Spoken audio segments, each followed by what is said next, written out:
Welcome to episode 347 of the DFO Rundown, presented by Bet365. Download the app today and use the promo code NATION, N-A-T-I-O-N. Get in on a huge range of markets, whatever the moment. It's never ordinary at Bet365. Stay within your limits. I'm Jason Greger.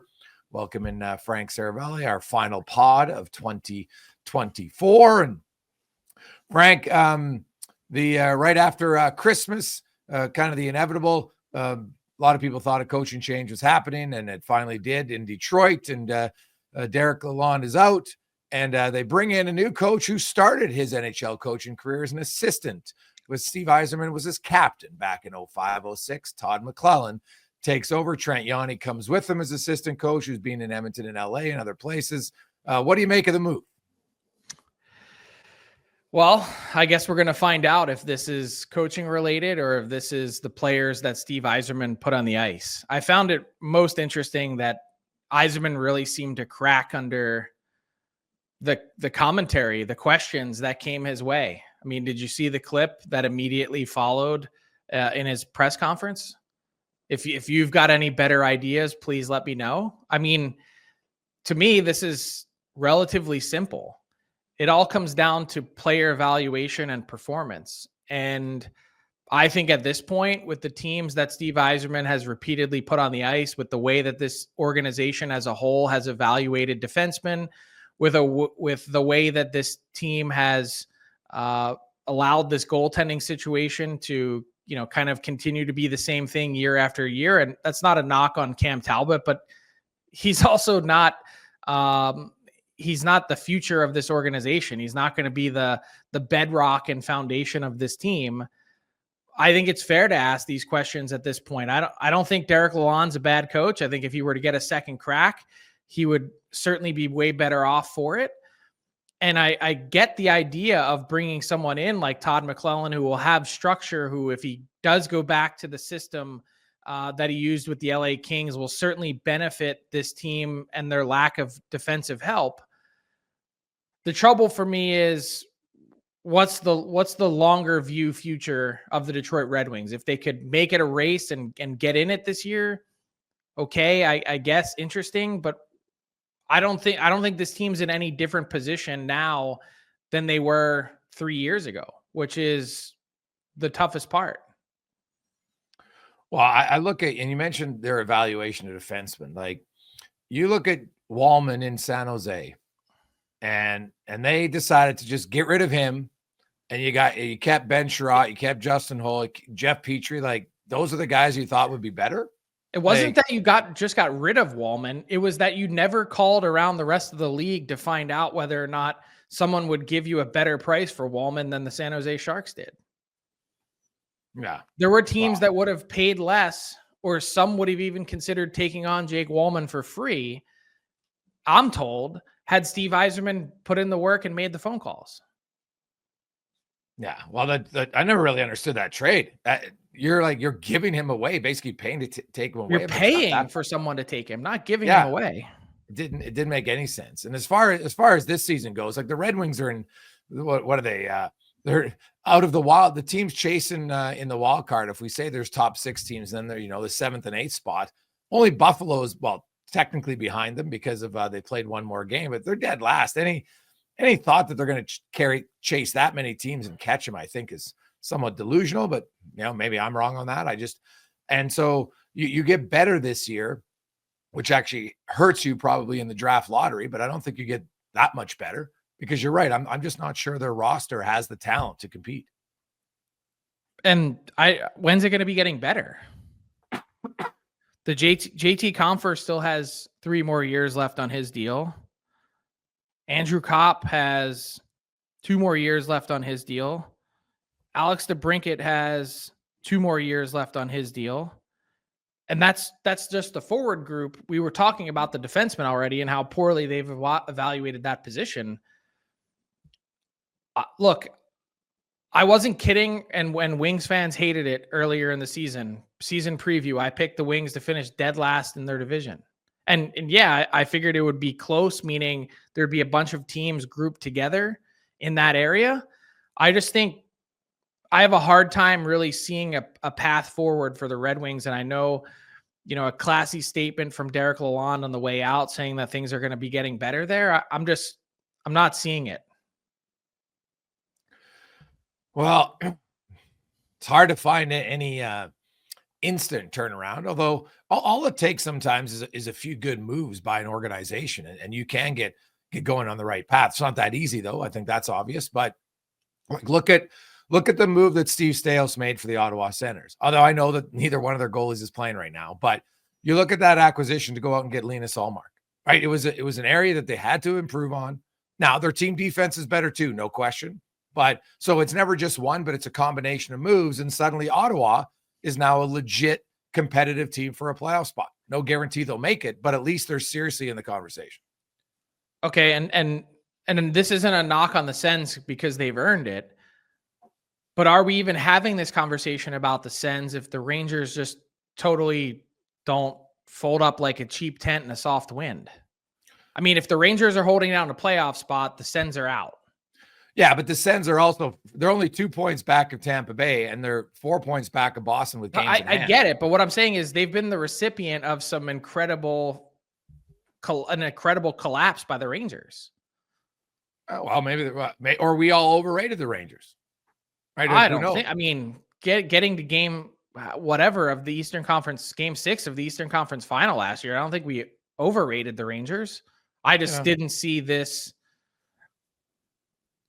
falling on your face, quit on everyone. I didn't see that coming.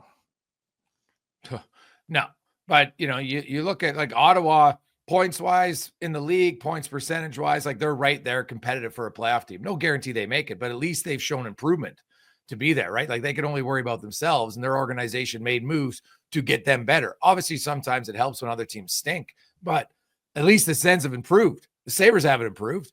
Red Wings haven't improved, right? Like, so let's unpack that. Like, let's take a second. And if you were to rank the decisions that the Ottawa Senators and Steve Staios have made, what would you put right at the very top?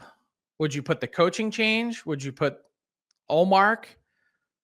I think it's those two would be 1 and 1A. I think it's pretty close. I think Travis Green has definitely brought in a little bit. He's got a different approach. He's a combination of an old school coach who also is demanding, but a player's coach, and his group has seemed to respond. I think it helps when you're a group that is tired of losing, right? And your cores are young guys, 25, 6. Claude Giroux's obviously their great veteran that I think is a really good leader, but the coach came in, and I think there's more structure on that team, no question. Like early on when Ullmark, it wasn't Ottawa's defensive game. It was actually Ullmark he wasn't very good, but then he got great. And even last night, they go into Minnesota and beat the Wild, a team that's been pretty good, and limited to only 1 goal. I think then you just look at Steve Staios, the Adam Gaudette signing. Now you got to get lucky, but it's been unreal for them. But right? that comes back to Travis Green, though, because he had him in Vancouver and obviously pushed for him. Yeah. So, it's connection to it for sure. So, all right, I'm going to make you put a stake in the ground, though. You need a 1, not a 1A. Is it coaching change or goalie? I'll take the coach right now because their goalie's out, right? Their goalie's been banged up lots. So, I think the defensive structure is the most important aspect of their improvement. And where would you put the Nick Jensen for Chychrun trade? That would probably be 3 behind Ullmark. Yeah, but you're right. Like there's a lot of people that thought that now that trade's worked out for both teams. I'm raising my hand on that, by the way. Like I was highly critical of their asset management, and maybe sometimes the market is just what it is, right? Well, I think both teams got what they wanted there, right? It's kind of rare that you have a trade that like 2 legit guys, similar in age, very different style though. I guess Jensen is older, but that was the big thing that stood out. Jensen was like 7 years older. Yeah, but they needed to be someone. Hey, can this guy compete and help us defensively? And he really has. Like the other thing, Frank, is Thomas Chabot's game, shockingly, is better with a better, pure, reliable defensive partner, right? Like, look at Sanderson. He's not just changed the style of Jensen hasn't just changed the total style of the sends back end. So it's a bunch of things happening at once, right? It's coach who puts in a better defensive structure, Jensen who helps implement that structure, and then it doesn't just help everyone, but it also particularly helps his partner, who then can just go back to playing his game without having to worry about trying to do too much. 100%. And I think you're seeing the absence of Zub. Sanderson's game at times hasn't been at the level that they would hope, but he's super young, and that's going to happen. But I think at times, we got a good young defenseman. You need a good partner to help that young defenseman. And that's what they've done, right? Like, does Mo Sider have that guy, Frank? Turning it back. No, but that's when you've gone, it's not like they haven't gone out and spent. Yeah, I know. They just that's never the problem is he has, but he hasn't gotten the right guys and hasn't even been close to getting the right guys. And you look like Simon Edvinsson, big fan of his, but he's going to need a D partner as well. When Simon Edvinsson comes in and he's automatically your second best defenseman, that speaks to the issues that you have on depth. Yeah, totally agree. And the other thing that's interesting for Detroit is if you look at who's coming, Frank, the one guy now, Axel Sandin Pellikka. Now he's pretty tiny, but my God, is he exciting? He's in 5 years. It's not like if Edvinsson was 5 years older, Frank, he'd be the perfect partner, right? You've got the 6'6" huge guy on one side, and then the young dynamic on the other side. And they're going to have to look and say, make sure we have not just good defensemen, but the right partners for these guys. That's the must for Steve Yzerman and his team. And that has to be their whole focus starting right now is let's build our defense core to make it that we have guys who will complement who we think are going to be our three better defensemen. So we have this debate a lot. When is it that the Wings are going to be competitive? Well, right now it's a long ways away. They're going to have Steve Yzerman's going to have to make some astute moves. They're going to have to change. Like Todd McClellan, a coach is only as good as his players. They've said that all the time. Every coach I've ever talked to, right? You have good players. Now, if you have good players, a coach can make you, if you're an A- group, he can make an A group. Good system, right thing that works, great. But you can't take a bunch of C players and make them 18. It's not happening. It's never happened. So, do you have any concern at all? And I think Todd McClellan's a really good coach. Like, please don't get me wrong when I say this. Do you have any concern at all with the guys that are moving on to like their fifth organization as a coach?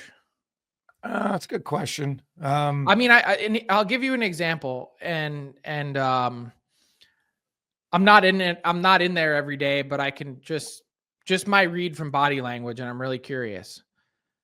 I'm watching the Rangers with Peter Laviolette, and something's not right.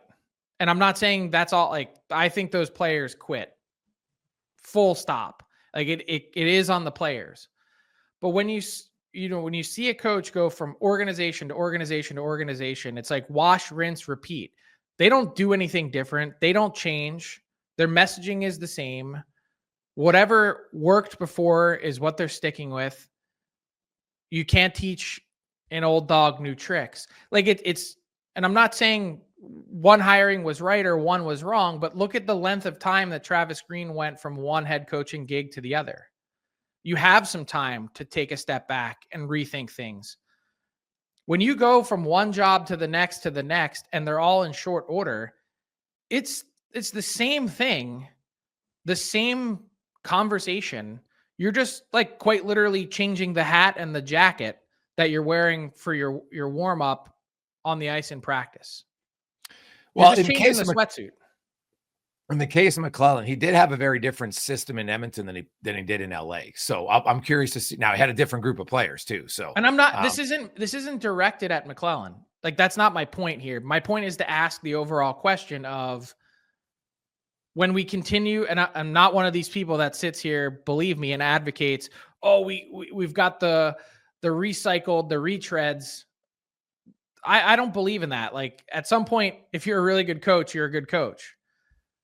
But when you have someone jump from one job to the next, is it of concern to you?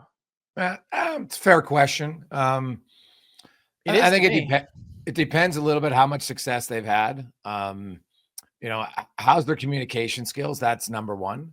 And you mentioned, I want to go back to your point about the Ranger players quitting.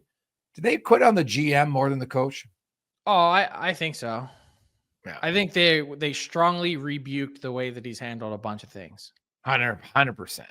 Yeah, I would agree with that. Like doesn't mean you should be let off the hook. What are you day to day with hurt feelings? Like, this is the National Hockey League. Oh, what yeah, are we talking about here? It's not a good look for anybody. It's not a good look for the GM. It's not a good look for the head coach, and it's not a good look for the players. They're all responsible for different reasons at this point. And I always say, this is what I tell my young players in hockey. The easiest thing in hockey to do is quit. Anybody can quit. It takes no skill. It takes very little effort. And I know the players will say, well, we didn't quit. Well, just look at your play. You're telling me that you're that lacking in skill now, that you've plummeted to the bottom of the Eastern Conference standings. It's not like you had a 1 week or 2 week bad. Geez, we lost 5 in a row. We played well, or we had some unlucky breaks. That's not the case. We're starting week 6 of the New York Rangers downfall. Yeah. And it's hard. It is hard in the standings to do what they've done. Yes. Because usually you just milk some points here or there and you kind of stay afloat. So here's a question for you then. Is it time to stick a fork in the Rangers season? Are you willing to declare them dead as the calendar turns to 2025? And I've done that on a few teams, but I can't do it. It's still too soon. No, they're only. No, I don't think so, because I look at the Rangers. They're still like 40. What do they got? 47 games left, I think it is. So more than half the season.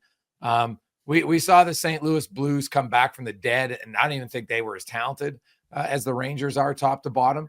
But I will say this. If you're the Rangers, Frank, they're 4-12 in their last 16 games. 4-12. And not many of them have been close. So you have to have either a meeting of your group, and the players have to say, are we going to be comfortable? They've had meetings. Wow. They've had closed door meetings after games already. They've done the whole thing. Like if you go in like the playbook of like, what do we do when we suck, on like page 37, like they're through the checklist already. Yeah. Wow. Yeah. I'm not there yet, but honestly, it's getting closer, right? Like it's getting closer. There's lots of teams to climb, but none of the teams that they climb are really that good. That's the thing. So I think outside of the top 7 in the East, I don't think anyone's very good. Yeah. Well, if Ottawa, then that leads you to a larger Ranger question, though. Let's say you're Chris Drury, okay, and you've got all this cap space at your disposal. You can go out, you can make moves, you can make things happen. Is it worth? Like, are you at this point? Are you throwing good money after bad this season? Or like, if you don't win, this is an existential question I was thinking about this morning in the shower. Let's say you're Chris Drury. If you don't win the Stanley Cup this season, meaning you're one of the 31 other teams that doesn't, does it matter whether or not you made the playoffs? It doesn't for me, because at the end of the day, like, who cares? Whether you make it and lose in the first round or you get to the Eastern Conference final, no one remembers your season anyway. You didn't win. Yeah. Well, I'm not. Well, I think they do remember a season if it's a good year and continually, like. We don't. Your fans might. I mean, that's not how the rest of the league thinks about it. Is anyone going to give you flowers if you make it this year and lose in the first or second round? Well, if losing the first round, I guess you get to the third round. Usually, it's like, hey, that's a pretty good year, and now you're into 4 really good teams. But here's the problem for the Rangers, Frank. So I just looked. So they're 4-12 in their last 16 games. The teams that they're chasing, the Ottawa Senators, they're 11-4-1. They got the second best record in the league, tied with Washington. Then you've got the Pittsburgh Penguins, 10-4-1. They're playing 700 hockey. Not a believer in the I'm not saying it's sustainable for the Penguins, but maybe it is, right? Sidney Crosby just passed Mario Lemieux for the most assists all time as a member of the Pittsburgh Penguins. He's likely going to hold the record in the NHL. Ray Bourque's number 1 with 1,111 for one organization. If he stays there to end his contract, he's definitely going to pass that record. So I'll give the Penguins credit, Frank. Like I know that we look at their roster and you're like, geez, yeah, now you do have Crosby and you got some other guys, but I don't know. But they're right in the mix. Now, can they stay there? It remains to be seen, but they've at least given themselves a fighting chance. But you didn't answer my question. Does it matter? If you're Chris Drury, so here's the thing. I'll say this, Frank. I think it matters to the organization. And so if we have Chris Drury, who's the one pulling all the strings, he makes all the decisions in the organization, and you've built a team that you've got a lot of veterans. Now you have, and the wheels fell off. What, like Mika Zibanejad, what happened to you? Where'd you go? How does that happen? And if a lot of the players are that unhappy with the culture of your organization, then you have to look at it. Who's responsible for that? Right? Like I do think players need to feel respected. They don't have to love their GM. All you got to do is look at Vegas, right? Vegas is ruthless in a way, but they treat their guys well. And they just say, hey guys, it's business. We're here to win. Our goal is to win. And we're not going to worry about, well, we got rid of this guy because he's a longtime Vegas Golden Knight. They don't do that. Tampa Bay with Steven Stamkos didn't do that, but they still treat their players with respect. And right now you're hearing that they don't do that in New York. So is that going to change? Is Chris Drury going to say, geez, how I'm going about things isn't right? If it doesn't, then who cares if they make the playoffs or don't? But let's talk about that for a second. Do they actually not treat their players with respect? Well, I think when you listen to Trouba and Goodrow, yeah.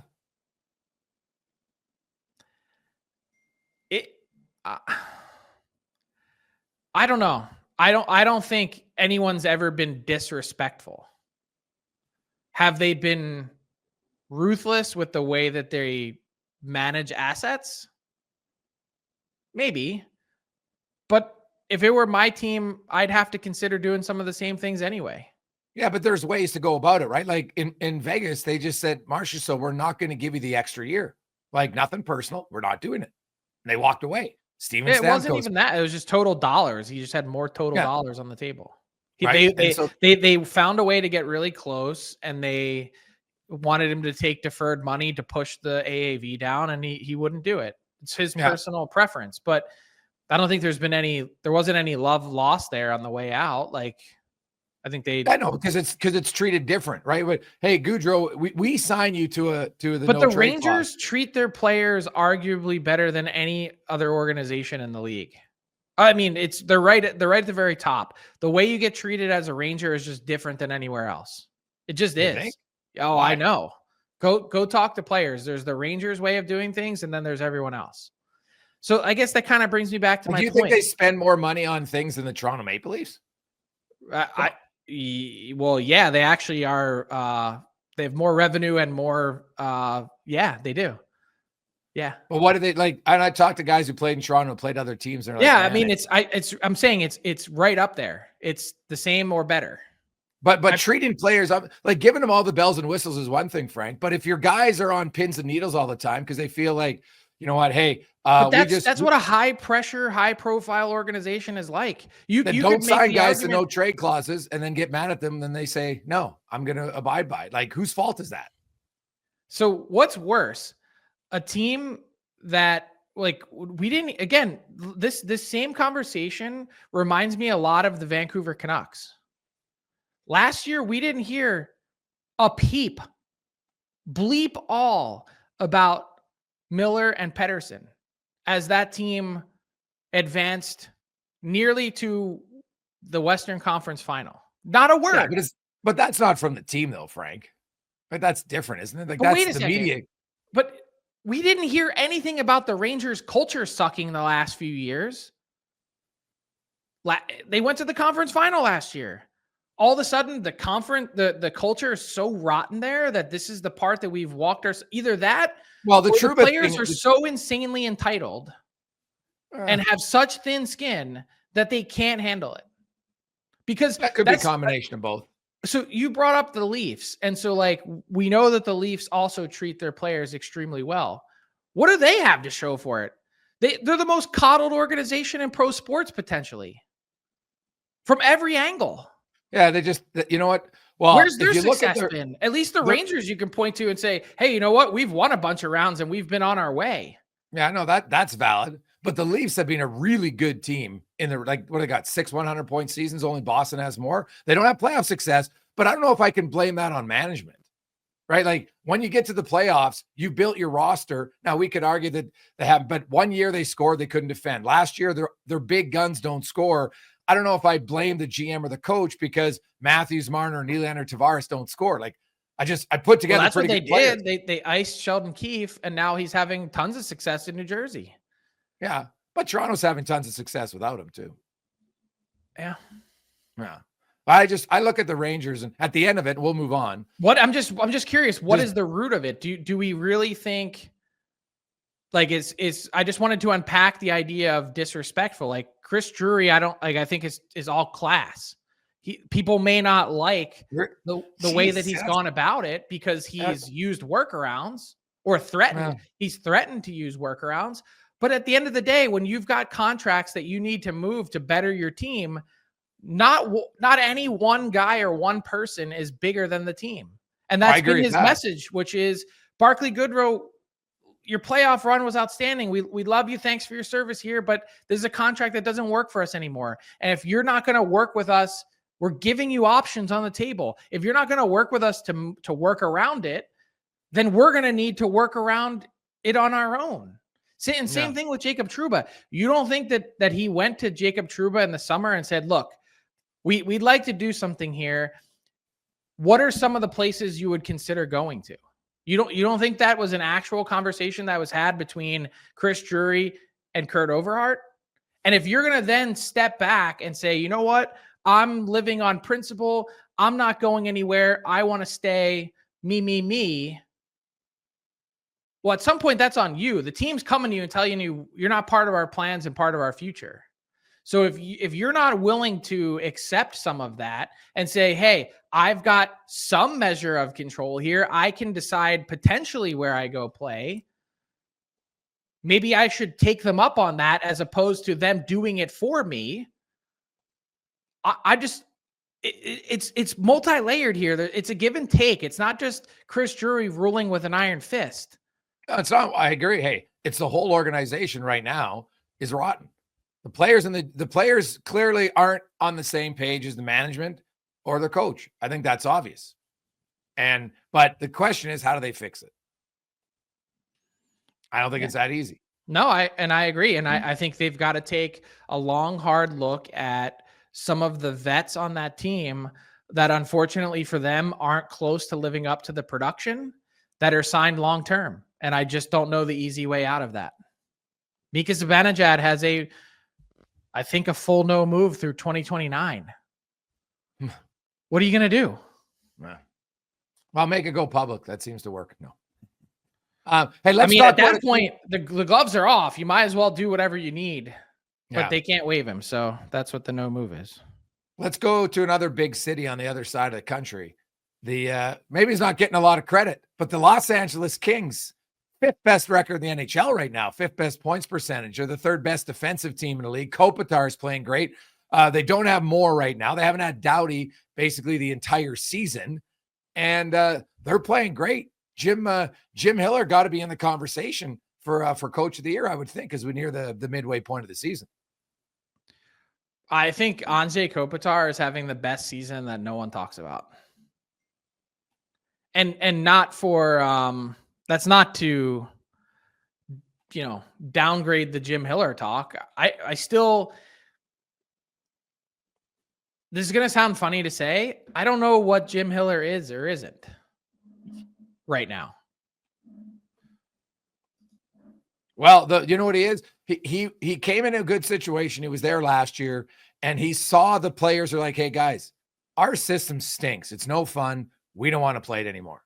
Like, I try to think the last time a group of players were that vocal about it publicly, and because clearly it didn't work, right? Like, it's actually gotten worse every year. They lost in 7, then they lost in 6, and then they lost in 5. Like, the numbers don't lie. It wasn't any better, at least against one organization in Edmonton. But Hiller was there last year, saw it, and rather than say, hey, you know what, we'll keep doing it, let's change. You have open communication, you listen to your players and you change. And to the players' credit, they've embraced the new system and they're having success with it. And they're doing it all without their best defenseman in Drew Doughty. And to me, that just shows you that, there's been a big buy-in. But you're right on Anze Kopitar. He's probably still a little bit undervalued in how good of a player he is. You look at his career, he's a guaranteed first ballot Hall of Famer. There's no question. He's won 2 cups. He's good offensively when you need him to be. He's excellent in the two-way game. He'll bring in young guys to play in his line, and they all learn how to play the right way and have success. And his teammates love him as far as just how humble he is. He's very quick. He's such a horse. Oh, the season he's had is next level. Like, honestly, you could make the argument the best of it. He's on track, right? Best point production year of his career. He's got 39 points in 36 games. He's on track for close to his career high in goals. Do you know how many penalties he has so far this year? 0. 4? 0 penalty minutes. 0 penalty minutes as we get to near the halfway point of the year. It's pretty good. He's 56% in the faceoff dot. He plays he narrowly missed. The puck skipped at the last second last night from a hat trick against the Flyers. Would have been 3 third period goals to cue a comeback win.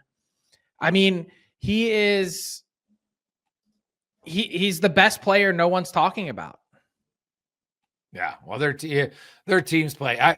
Another guy who doesn't get a lot of credit is, man, Adrian Kempe's a hell of a player too, man. Big and strong. He can fly. And, Warren Fogel's been a good free agent signing for them. He's on pace to have career bests in goals, who he had career best last year. But that second line, Frank, right now, is, with Fogel and Byfield, that might be the biggest line in hockey. And, God, they are a load. They're an absolute load. They demolished the Oilers on the weekend. They controlled that whole game.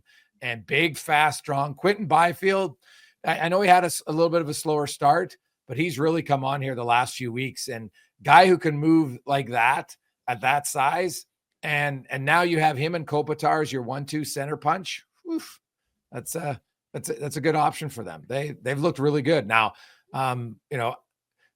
could they match up against Edmonton in the playoffs? That's probably going to be their question if they meet again. And right now with Vegas in first, it might be a 4th year in a row of that. But the Kings right now are definitely playing very. Darcy Kemper, that trade's worked out very well for them, as it has for Washington. So that's 2 deals today we're talking about that have worked out well. The Chikrin Jensen one for their teams, and the Kemper Dubois signing for their 2 teams. Yeah, and I think then the next question is, since we're having large overarching conversations, though, we know the Kings have been good, but where do the Kings stack up relative to the rest of the West? I believe, honestly, that sometimes, like, playoffs, Frank, are as much about matchups as anything else. And I'm not sure they're a great matchup to Edmonton's center. Well, they haven't been historically. So now that was with a total different system. So, that 1-3-1, Edmonton just learned to play a patient game and then just outskilled you, and they couldn't match it. But now LA plays a more aggressive style, which I think at times is a bigger challenge for Edmonton. Edmonton can beat the passive teams. They beat Vancouver. They beat LA. We've seen it. But when a team's aggressive, more of a forecheck, that's a little bit more of a challenge. And so do they match up better? Probably. But I really think if you put them in Vegas in a 7-game series, I think that's LA's best matchup, to be honest. I think that they match up better against Vegas than they do against Edmonton. Well, today it would still be Edmonton. Yes, I know that's their problem. And that's the thing, as well as the Oilers have played probably pretty consistently for 2 months since now. November 1st. Yeah, 2 months. The Kings are still 2 points ahead with the same games played. It just speaks to how the Kings have played since puck drop this season. Yeah, well, since December 1st, you look at the best teams in the NHL, and the Pacific Division has 3 of them. So Edmonton, Vegas is at the top. Edmonton and LA, they're all right there. So it's They're all top 5. So that's a, So so they may be the best matchup, but again, let's take this a step further. If Vegas were to play LA, who would you pick? I'd probably still pick Vegas in a long series though, but I wouldn't be surprised. Right now, is Drew How Doughty do the in the Kings lineup? break through to that next level though? We had the same conversation with the Red Wings. The Kings have established for the last 3 years they can be a playoff team. Yeah. How do they become a threat? And it can't just be, is not at some point, it's not luck. But is Drew Doughty healthy in our question? Because if he is, he will be at the end of the month. And I reported a couple weeks ago that he has informed Team Canada he's going to start skating, right here in the new year, starting in the next week or so. He's informed Team Canada that he's expected to be ready to play by late January, and that if they needed an injury replacement, that he would be an option. Now, right. I think that's a real long shot, but I love the fact that he does it though. Well, because he cared. He desperately wanted to make that team this year. And the fact that he didn't even have a shot to do it, I think probably really hurt. Well, the way he played last year, he definitely would have been in consideration, no question. So, if he comes back, that's a huge boost for the LA Kings. But the other thing, and here's the thing, Frank, I think the best time to answer that question will be 2 days after the trade deadline. And we see what changes Vegas makes, what changes Edmonton makes, what changes LA makes just in their division. It doesn't answer the immediacy of how does LA become a threat? Well, I think here's how they come a threat. Quentin Byfield takes the next step in his career, because that's what you need, right? You need a dominant 1-2 punch down the middle. And what if what we see right now from Byfield is what he is? I'm not saying that's the case. I think it's probably unlikely, but he had one really good year last year and got paid. Slavkovsky, a little bit of a different situation. One really good year, he got paid. He's struggled a bit. What is it about some of the bigger guys that it happens in fits and starts? Well, Byfield, I still think at times there's way too much. Oh my God, he's not a great player 5 years in. He's never going to be. And I think that happens way too often. And in a lot of cases, especially for bigger guys, especially for some of the young European players coming over, like if I was an NHL team, I wouldn't even have them in the NHL teenagers, but that's just me. I look at Byfield, and he had a slow start this year. There's lots of guys, but he has really come on the last month. And what I saw from him last year, I do see the potential that they could say, hey, we can have Quentin Byfield and Kopitar. Now, how much longer because of Kopitar's age is a valid question. But I think LA, if we can get Byfield playing the way he wants, they would go into series a lot more comfortable to say, hey, we can match them, because Anze Kopitar, he can produce, but he's pretty good at limiting the offense of the other team's best guys, right? Like if you look at Vegas's top 2 centers, Frank, so you got Jack Eichel, right? But is William Karlsson and Eichel clearly that much better than Kopitar and Byfield? We'll throw in Danault. Yeah, well, Danault's the third line guy. I'm just talking top 2, right? Yeah, I mean, I would make my point is I would make the argument that I think LA is better situated down the middle than Vegas is as a whole. And to be fair, like Byfield has seen a lot of wing. Yeah, but I think it was good because he got to learn there. But now I think if you ask anybody in LA, Byfield's a center, and we keep him as a center, and he can be more dangerous, I believe, as a center iceman. His speed, his size. But his best year last year, he played almost exclusively wing. Yeah. I would say this though, Frank. In Vegas, do you know who leads their team in goals? Brett Howden. Like Brett Howden over Philip Danault is not a crazy stretch the way they're playing right now. Yeah. Brett Howden's been really good for them. So, and a just bargain contract. Yeah, I know. He just signed it too. He's good. That's one thing that the Golden Knights have done really well too, is when they get and see something at the NHL level, they seize on it. and they're able to grab guys for a long time. Like, look at the deal that Zach Whitecloud's on. So he steps into the NHL, okay, in the in COVID times, okay, 2019-20, plays only 16 games, but has a good playoff run. Before the playoff run, they signed him to a 2-year deal. It's almost like stealing. Right as COVID hit, 2-year deal, March 22nd, 2020. He's only played 14 games in the NHL at this point. 2-year deal at $725. Insane. Then after that, they get him on a 6-year deal at $275. Good deal, man. I mean, all the rest of Keegan Colasar, same thing. Yeah.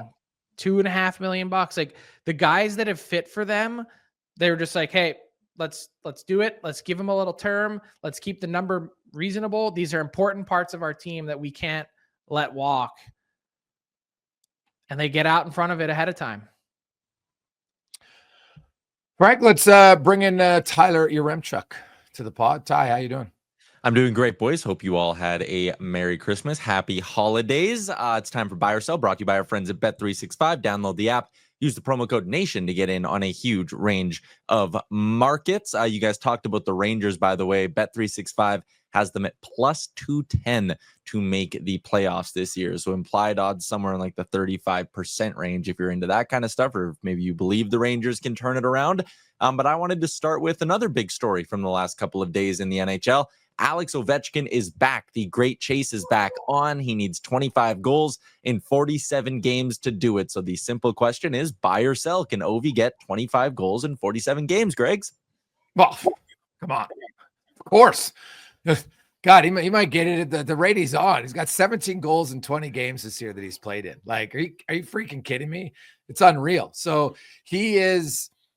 The year he scored 65 goals, he's at a higher goals per game pace right now, which is mind-blowing. So, yeah, Ovi does it for sure. The question is, how few games does he need? Is it 33 games? Is it 34?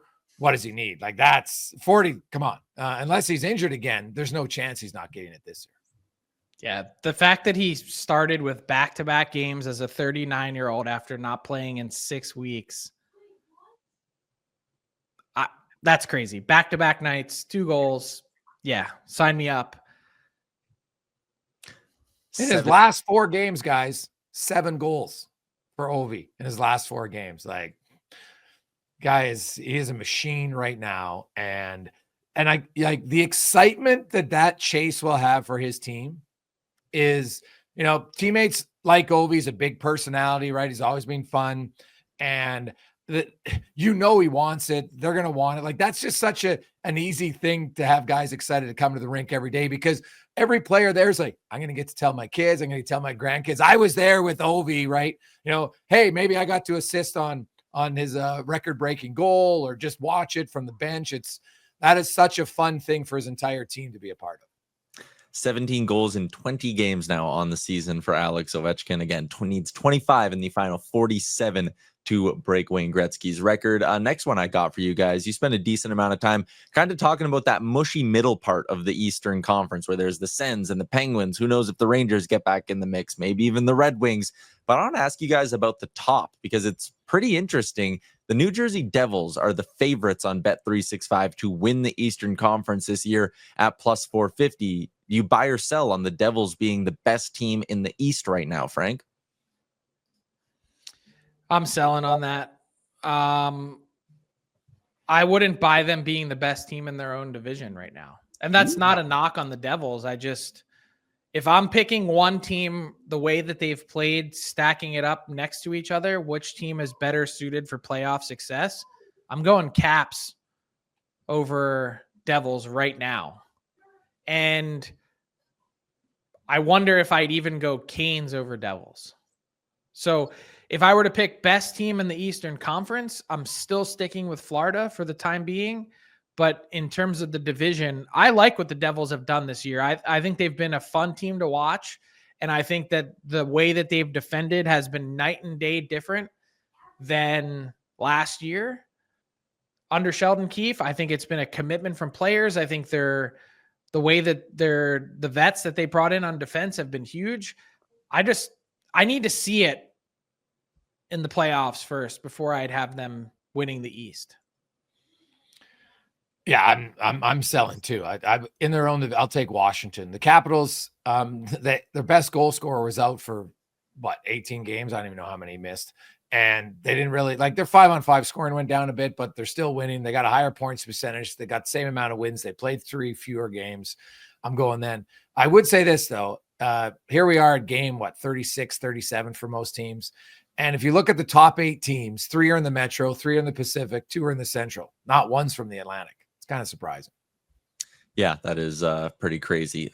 Next one I got for you guys here is about the President's Trophy, actually. The Vegas Golden Knights have won 6 in a row. They are now 9-1-0 in their last 10. It's been quite the run, and they are not runaway favorites, but they are clearly number 1 in the odds to win the President's Trophy at plus 320. They're first in the league with a 736 points percentage as well. You just talked a little bit about Brett Howden there, but Greg's, you buying or selling on the Golden Knights being able to win the President's Trophy? Are they the best regular season team in the NHL this year? Well, they got the advantage of having the best schedule to stretch of the way. Like their next 10 games, like their first 12 games out of the Christmas break, 10 of them were against non-playoff teams. And they just won 2 of those as expected. And you know what? The schedule sets up very well for them down the stretch. They've faced a lot, like they don't play Washington again, right? Those 2 teams have went head to head twice. Them and Edmonton only face each other one more time. Like they don't have a lot of the top teams down the stretch here. So yeah, I see why they have that advantage. I think the only thing that derails them is if they have a boatload of injuries. Fair. Frank? I'm going to sell. I'm going to go with the Jets to win the Presidents.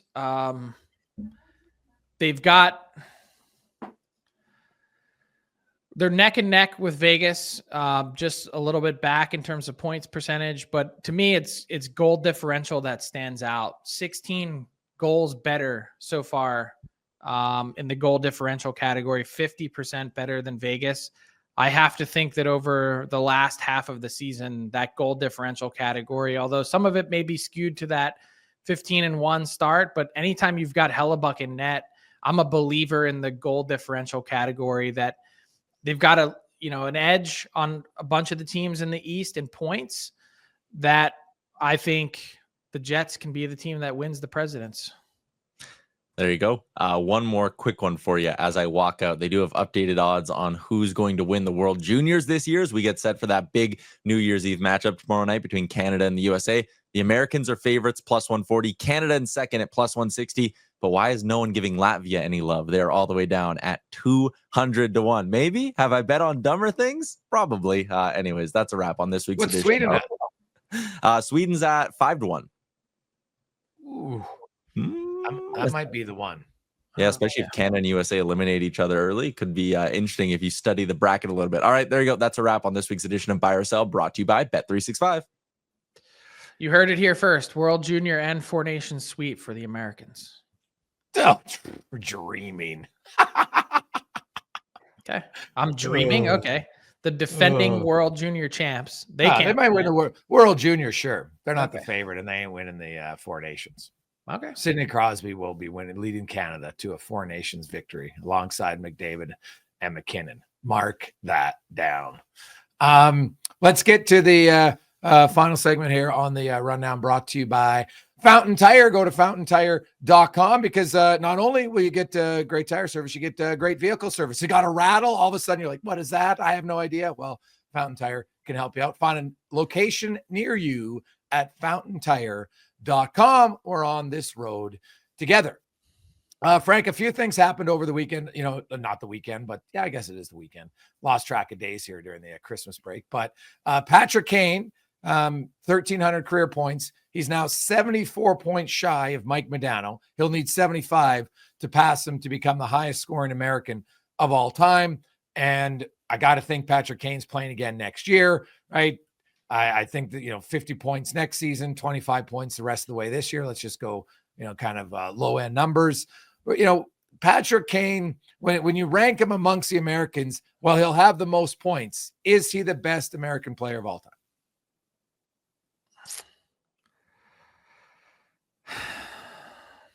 if we're looking at their peaks, I probably say yes. Has any player that's American born ever been more impactful? Yeah.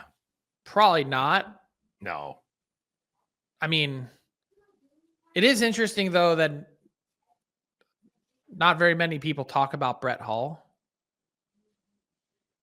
At his peak, was Brett Hull, where did he rank in the NHL? Well, he was such an elite goal scorer, no question, right? It's a good 741 goals. I know. Are you kidding me? Oh, it's a sick goal scorer, but 72, 86, and 70. Yeah. Yeah, he had that stretch there. Him and Adam Oates. Oh my god. But even his check out his 39-year-old season before the lockout. 25 goals, 68 points as a 39-year-old. Yeah. But so that's 2003-04 as a 39-year-old.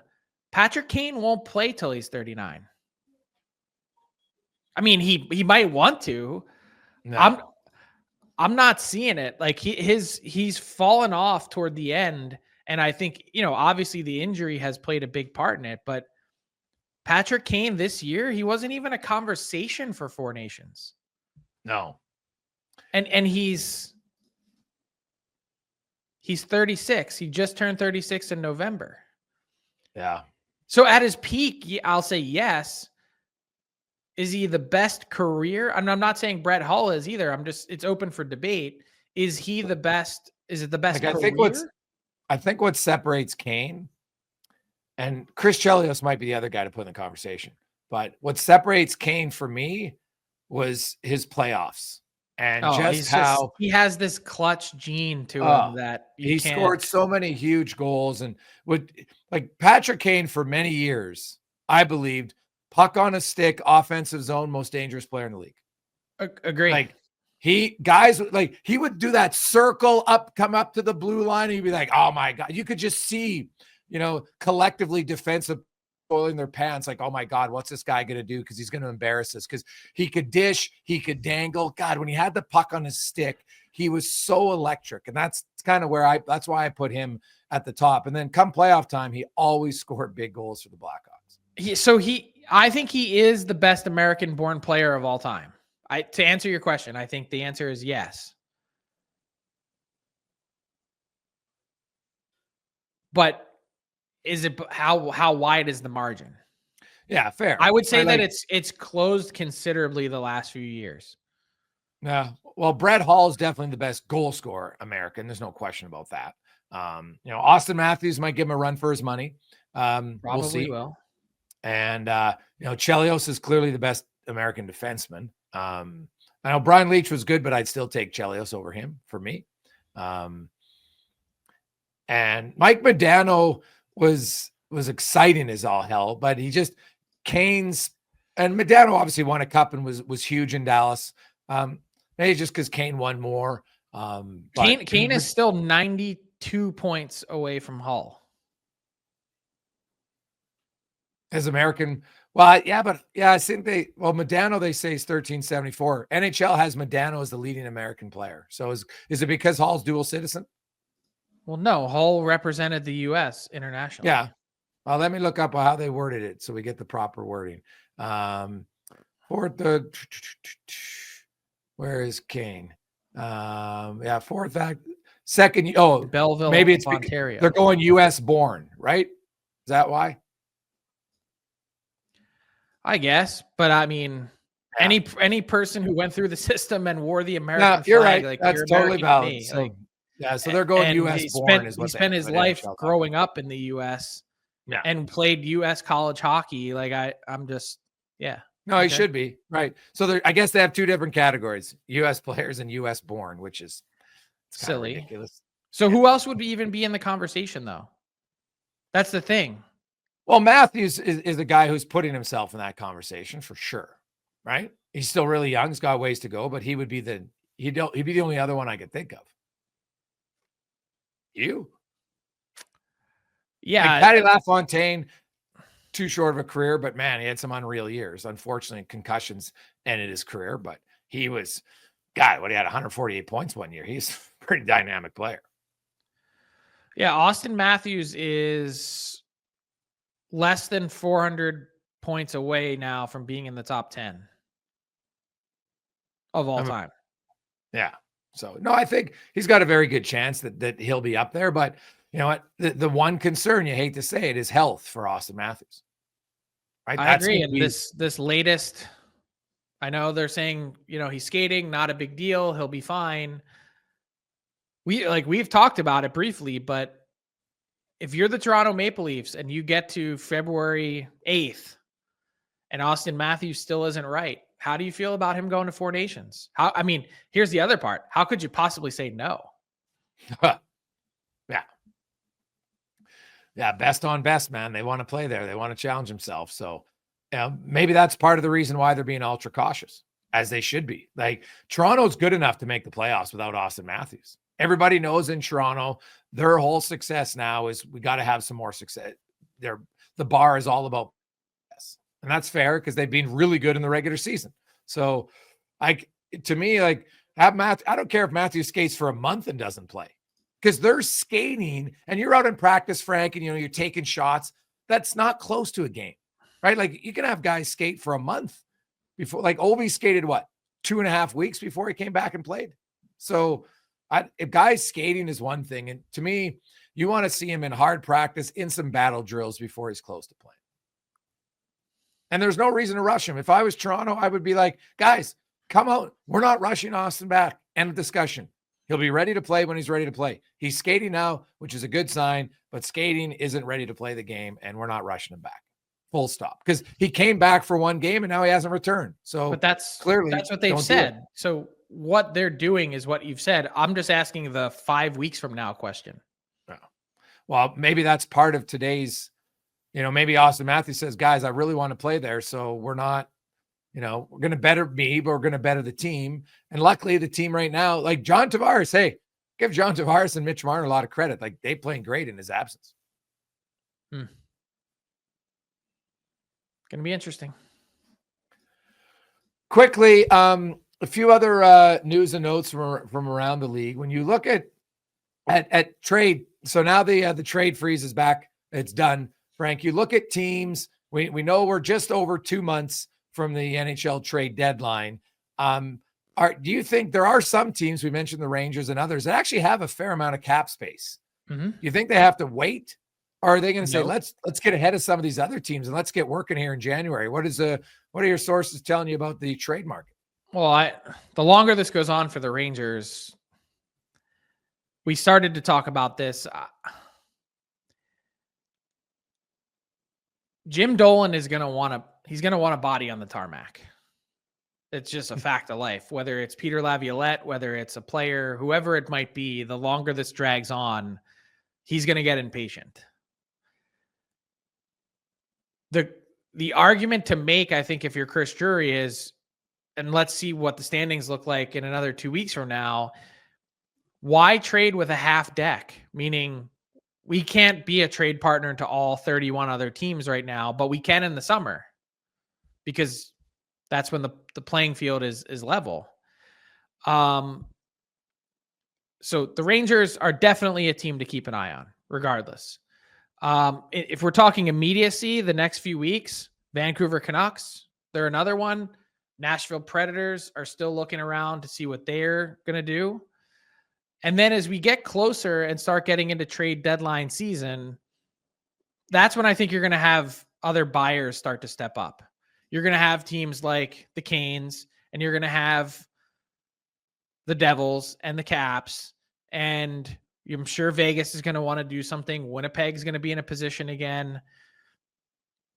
Colorado, that Rantanen situation in Colorado is fascinating to me. Oh. Do you think there's any chance? And by all accounts, things aren't really going well for the Avs and Rantanen. They're not close. Do you think there's any chance that they move him?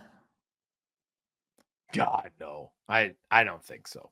I just don't know how Chris McFarland and or Joe Sakic walk into that locker room and tell Nathan McKinnon and Cale Makar, hey, we just traded Mikko Rantanen. Yeah, I'd be surprised. I think, if they play out the season, you know what, you go to the playoffs and then you say, hey man, like that, the real negotiation, having talked to some agents on a contract, like that's, you're $1 million, $2 million apart. Like, I don't know, like Rantanen, I think has all, now he might have a high end of saying, hey, I'm a $14 million player. Right. And then you say, well, Leon, are you Leon Draisaitl? That would be my counter. And if they say, I would argue with the cap going up that he is. He has everything that he can point to say, I am on par with this player. I think so. Well, playoff numbers aren't close. He doesn't have a heart. He doesn't have an Art Ross. So I don't really think so. Not a center either. Why aren't the playoff numbers close? His playoff numbers are damn good. They're good, but Draisaitl's got the 4th best points percentage of all time. Okay, Rantanen's just played fewer games, I think. No. Rantanen has more points, but points per game is what I'm talking. I look at playoffs. He has 100 points in 82 playoff games. I think the difference is Rantanen and McKinnon played 90% of their time together, right? Oh, but here's the other part of it, though. They have the same agent, Rantanen and Draisaitl. He just helped set the market with Draisaitl. The cap's going up. We know Draisaitl could have gotten more. But the cap's playing going up, both sides here. But the cap's going up, though. Draisaitl's contract kicks in at the same time Rantanen's does, right? Correct. But the Avs have gone to, the difference is McKinnon signed his deal. He was the high water mark. Mm-hmm. Essentially, wait a second. What the Avs are saying to McKinnon is, to Rantanen is, you need to get in line under McKinnon. The Oilers didn't say that to Draisaitl. They didn't say you need to get in line under McDavid. No, because McDavid's is up. He's going to renegotiate a new one, I think. A little bit different, right? McKinnon's just got his, whereas McDavid's is coming, and everybody knows he's going to be higher. But doesn't mean you need to get in line. Well, no, that's fair because Malkin made more than Crosby, right? He was 9.3 to 8.7. But that's where they're drawing a hard line. The Avs, they're not moving. And right. Well, you know how it works, Frank.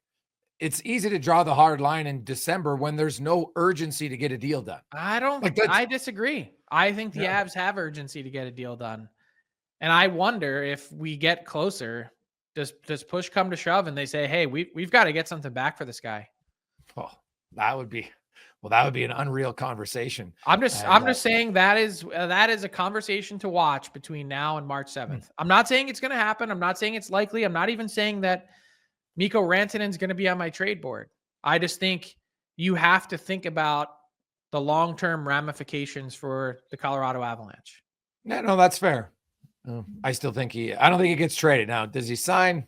That's an interesting question if they're going to be that hard in the sand. But as we all know, you get to deadlines and suddenly in the NHL, everybody, I'm not giving. Wow. Okay. Now we'll give a bit. And as we were speaking, Frank, Austin Matthews is participating in battle drills in Toronto's practice this morning. So getting closer to returning to the lineup for the Maple Leafs. Well, Frank, happy New Year to you. Happy New Year to all of our listeners. Thanks everyone who listens to the DFO Rundown. Get all the feedback, whether it's on Twitter or Instagram, wherever you connect with us. We really appreciate it. So any New Year's resolutions, Frank? Are you a New Year's resolution guy? No, I'm not. My life and schedule revolves around the hockey calendar. So I make my resolutions at the start of the season. Oh, July 1st. Okay. Nice. I've never really been a big resolution guy, although I do have a few goals that I've set. Not something I say I have to, but I have a goal that I want to do for activities. Just my activities. I want to take more yoga classes. I've been reading up, and I want to use. This is a really odd one, but I've been reading up on the benefits of sauna use, and so I have a goal to use my sauna twice a week, which I've never come close to. And all the data says that it's much healthier to get rid of toxins and crap and everything else. So, mine's more just about healthy lifestyle. Try to get a little bit better. So. Nice. I'm trying. Yeah. So it's like I have the sauna right there. It shouldn't be that hard, but I don't use it that like I'm barely like a once every 3 month guy. So, but how long do you sit in there for? 40 minutes. Well, that's the thing. When I go in and I always fall asleep, right? Because it could set it on a timer. Like it's unbelievable. Like just lay down on the bench. I'm out. So why not just do like 5 sessions a week of 15 minutes or 20 minutes. Well, yeah, I could, but I just, you got to heat it. The only problem is it takes a good 30 minutes to heat it up. That's the only, so you got to plan ahead. All right. So I'm Turn not, it I on could, before you, dude, you come on and do a pod with me. Yeah, but see, that's where I have to look at a realistic goal. I can barely do once a month. I can't go to 5 times a week. There's no chance. I just know I'm not organized enough. So I'm going to start with twice. When I get to twice a week, that'll be a big step. So we'll see. We'll have lots to talk about in the new year. We are off again this Thursday for the holiday, so everybody enjoy it, and we'll be back next Monday. Thanks for listening to the Rundown presented by Fountain Tire and Bet365. Get in the game. Use the promo code NATION. Monday Night Football, NHL, NBA bowl games. You got it all at Bet365. What's up, hockey fans? If you enjoyed that video, then you need to be hitting the subscribe button right here at Daily Faceoff. Exclusive interviews and analysis from our hockey insider Frank Saravalli, fantasy updates from Brock Sagan, and a daily live show at noon Eastern, Monday through Friday. You don't want to miss any of the fantastic content, so hit that subscribe button.